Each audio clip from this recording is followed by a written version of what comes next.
Welcome to PhotoVibrance. In this video, I'm going to show you how to get started creating animated images inside of Vibrance. So you have two options. You can either drag and drop an image over here or click to browse from your desktop, or you can go through the stock image integrations and search for an image using Pixels or Pixabay. I'm going to go and grab an image from my desktop and just drop it in like so. Okay, cool. So now over here what we can do is change the resolution, and you can set custom dimensions over here. If you select custom, you can go back to the original image size, or you can set sizes that are good for social media, like the square one over here. So I'm just going to select that and click on next. Okay, great. So inside the editor we've got options such as adding text. You can add your logo or an image, you can add effects, shapes, you can adjust the size again, and you can publish your project as well as save your project to work on it at a later stage. So what I'm going to do first of all is begin animating. So what you can do is just zoom into the image over here, and you want to go through and set some anchors where you don't want the image to move. So I'm going to go and grab single and just simply start clicking around here, and I just want to set the water in motion. So I want to kind of freeze everything around the water. Okay, great. You can also use the path option if you want to just simply click and then click and hit enter, and then it will basically add the paths at the end like that. So I'll just go in and I'll just hit the selection tool actually and go and just move these around a little bit. Okay, great. So now I've got my anchors in place. What I want to do is add some arrows to make the image move. So I'm going to select single and just simply click and drag. And what you want to do is not make the arrows too big. You kind of want to make them this kind of size, depending on how much motion you want to add. The bigger the arrows, more motion you'll add to your picture. So you just want to kind of draw it out like that. We can keep going, add some more arrows, and then click on the play button. You can see we've got this nice kind of image like this, and what you want to do is just kind of go in there and maybe add a few more arrows like so.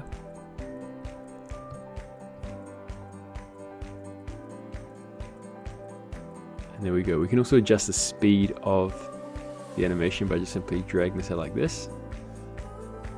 And what I also want to do with this one is I want to add some fog. So I'm going to go over to the effects over here, and I'm just going to scroll down and add some fog. So I'm going to go grab this one here, kind of zoom out, and then just kind of place it near the bottom like that.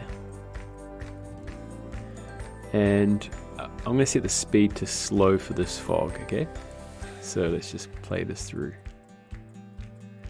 And it's looking really nice. So once you're ready and you're happy with your image, what you can do is go to the publish button over here. You can select whether you want it to be an MP4 or a GIF image. I'm going to go with MP4, and let's just set it to 2 loops and click on publish and give it a name. So let's call this one Waterfall. And you'll be able to see that image will start exporting, and once it's ready we can go view our animated image. So let's just go ahead and preview the video. So let's check this out. And that's how easy it is to go through and create animated images inside of PhotoVibrance. Hi, in this video I'm going to show you how to get started creating the parallax 3D effect on your images. So I'm going to go grab this image of an owl, and once you drop it in here, you have to select either the magic motion or the parallax effect. So I'm going to go with the parallax effect over here, and in the next step we can go through and adjust the size of the image, the resolution that you want. I'm going to go with original just to make it so I can see the entire picture, and then go to the next step over here. Now on the first step for the parallax effect, what we need to do is cut out our main object or objects, and then in the next step we need to go through and actually fill in the gap where we've cut it out, and then we can go through into the editor and start animating the parallax effect. So what I'm going to do is click on the select object tool, and then just simply go through and start drawing out around this main object. So what I'm going to do is just kind of cut out this branch as well as the owl, and I'll just quickly go through and do this. So you basically just have to left click around it like so. You can use the scroll on your mouse to zoom in and zoom out. And you want to try and go as close to the border as you can, or the outline of your objects. Okay, so you can kind of play around with like this. And once you've gone through and added all your dots, you can then make adjustments to it and add new dots as well. So I'm just going to go through quickly and just add these dots in.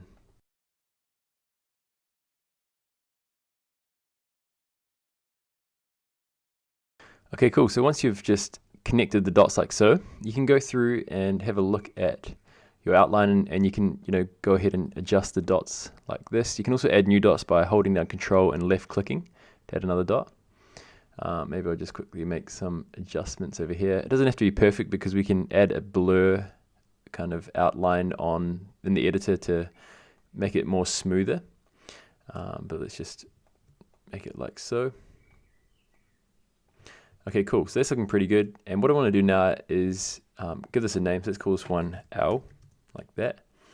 And if you want to select multiple objects, you can also go through and click select object again and draw it out again, and you have multiple selections. So I've done this. I'm going to do the next step over here. And in this step, what we can do is basically we need to fill in the gaps of the object that we just cut out. Because when we go over to the next step over here into the editor, once we start playing around with the camera, you'll be able to see if I just, maybe I'll drag this over a little bit. If I start playing around the camera, you can see that we've got this black background cut out and it doesn't look very good. So we need to go back over here to the next step and use the clone tool. So if I go to start cloning, I'm going to bring up the radius quite big, so you can see I've got a really big selection over here. And what I'm going to do is simply go close to the edge of that cutout, hold down Control to take a sample of this part of the image and left click on it. And then I just need to move my mouse over slightly, and you'll be able to see that it basically copies that image like so. And I can start filling in this gap. And you can also make other selections. So let's say you want to select over here, just move over slightly and just add in your, your kind of crop like this. So let's just go and I'll just quickly grab this and move this all the way down over here. And yeah, you want to try your best to make it look as good as you can. The best thing to do is just to follow along with me with this image, because it's quite a good one to start off with. And as you get better and you figure out how it all works, you can play around with more complex images. But yeah, you just go through. You can zoom in as well, and you can adjust the radius to make it a bit smaller. And then just left click to select, and then play around with that like so. So what I'm going to do is, just go through and keep filling this in. I'll make this a bit bigger, and then we can go through and hop on over to the editor and start animating this.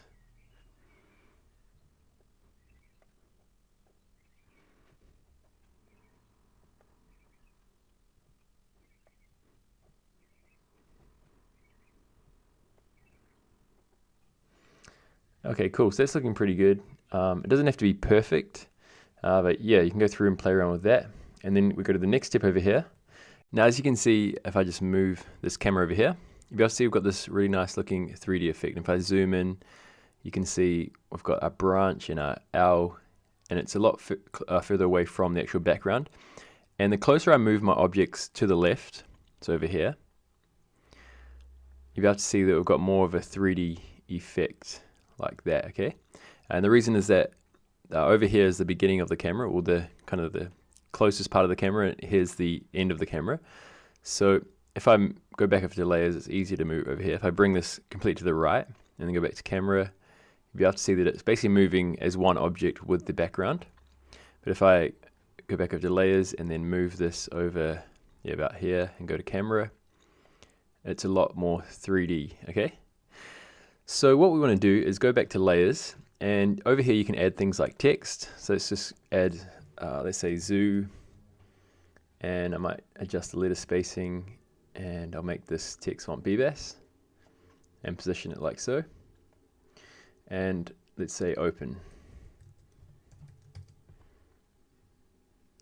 And I'll adjust the letter spacing as well, and I'll go with something like work sense. Okay, something like that looks alright. And one other thing as well I want to add is a butterfly. So I'm going to go over to effects, over here and select this butterfly here. And I'll just resize this one down and position it over on the branch like that. And I'm going to go with the speed of this animation to make it slow, okay? So now I've got a butterfly, and what we want to do is we want this butterfly to rest on the branch. So to do that, we want to make sure that it's in the same position as the object of the owl or the branch, like that. So that's on the same basic axis as this object. So when it zooms in, it's not going to fly away, it's just going to stay there, okay? So what we want to do now is begin adding things like particles and camera animations. So the first thing I'm going to do is go to particles. I'm going to turn this on, and you can select different particles over here. You can also upload your own custom PNG icons or images, and you can create your own, have your own particles. This one looks really good, and I might adjust the blur slightly. I think it looks right actually. Maybe I'll bring down maybe the size slightly like this. Maybe bring it, let's have a look. Something like 30 might be right. Okay, cool. So now we can create the animations. So I'm going to start over here at this position. I might rotate it slightly like this and bring it maybe across a little bit like that. So this is going to be the start position, and then I'm going to double click on the timeline at 5 seconds to create a new keyframe. And these keyframes you can obviously position where you want. It's basically creating an animation from this point to this point. And at this point, I've got this one selected. What I can do is use the plus icons over here to zoom it in, and also, you know, drag it out to the left slightly maybe, and maybe also rotate it. Let's go back like this maybe. Okay, that's good. I might also adjust the text so it's on the same position as the other text like that. Okay, something like this looks quite cool. So it's going to go from here, and it's going to zoom into here. And yeah, let's just preview that actually. Okay, that's looking really good. Maybe I'd have the text slightly in line, I guess, with the other objects, so something like this.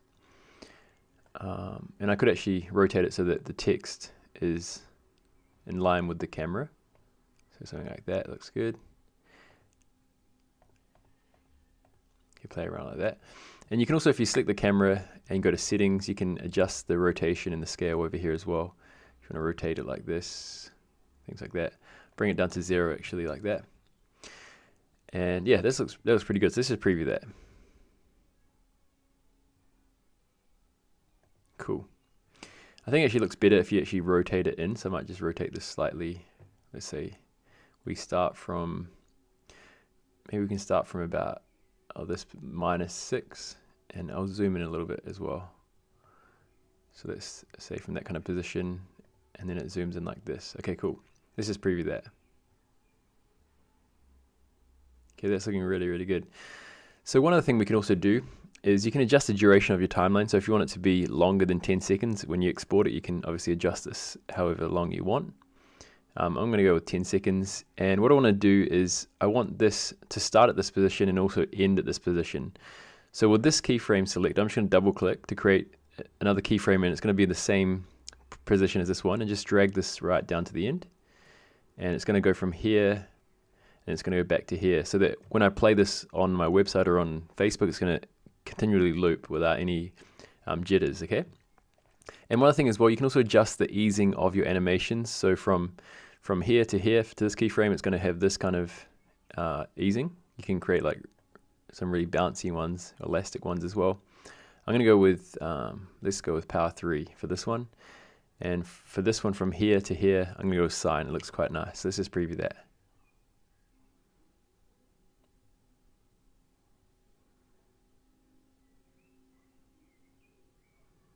Okay, cool. So yeah, that's how you can go through and create a really nice looking parallax effect. Make sure to check out the other tutorials as well with more advanced techniques and things like that. Once you've finished creating your video, you can go to save the project, or you can publish it by clicking on publish and just add your own, choose where you want to save it to and just publish it. But yeah, that's the main things in creating this parallax effect. Have a go yourself. Make sure to download this photo and try it out as well to get started. And yeah, have fun creating.